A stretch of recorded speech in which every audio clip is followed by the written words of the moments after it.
তার নাম শাহজাহান ভূঁইয়া। শাহজাহান ভূঁইয়া নামে এদেশে অনেকে আছে, তাদের মধ্যে সবচেয়ে পরিচিত হয়ে উঠেছিলেন তিনি।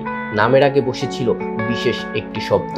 সাধারণে তিনি পরিচিত হয়ে উঠেছিলেন জল্লাদ শাহজাহান নামে। সোমবার 24 জুন ঢাকা শহীদ সরওয়ার্দী মেডিকেল কলেজ হাসপাতালে চিকিৎসাধীন অবস্থায় তার মৃত্যু হয়। মানবতা বিরোধী ও বঙ্গবন্ধুর হত্যাকারীদের সহ 60 জনকে ফাঁসির দড়িতে ঝুলিয়ে মৃত্যুদণ্ড কার্যকর করেন আলোচিত জল্লাদ শাহজাহান।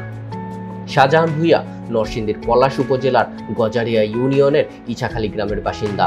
ঢাকা কেন্দ্রীয় কারাগারের রেকর্ড অনুযায়ী 2টি মামলায় সাজাপ্রাপ্ত হয়েছিলেন শাহজাহান ভূঁইয়া।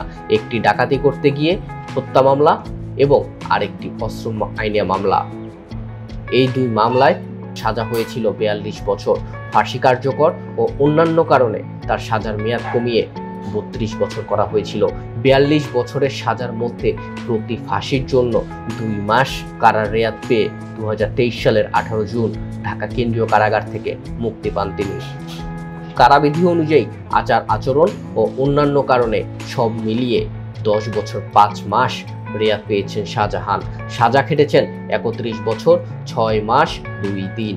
শাহজাহানের হাতে কোনো টাকা পয়সা না থাকায় যে 10,000 টাকা তার দণ্ড হয়েছিল তা কারা কর্তৃপক্ষ মওকুফ করে দিয়েছে। 74 বছর বয়সী শাহজাহান কারাভোগ শেষে মুক্তি পাওয়ার পর এক তরুণীকে বিয়ে করেছিলেন, কিন্তু কয়েক মাস সংসারের পর তাদের বিচ্ছেদ হয়ে যায়। গত 1 এপ্রিল জাতীয় প্রেস ক্লাবে আয়োজিত এক সংবাদ সম্মেলনে জল্লাদ শাহজাহান বলেছিলেন, জীবন এত কঠিন হবে জানলে কারাগারেই যেতাম না। জেল থেকে বের হয়ে নানাভাবে প্রতারিত হয়েছি। সাভারের হেমায়েতপুরের কাশেম আলীর একটি ভাড়া বাসায় থাকতেন শাহজাহান। জীবিকা নির্বাহের তাগিদে একটি চায়ের দোকানও দিয়েছিলেন তিনি।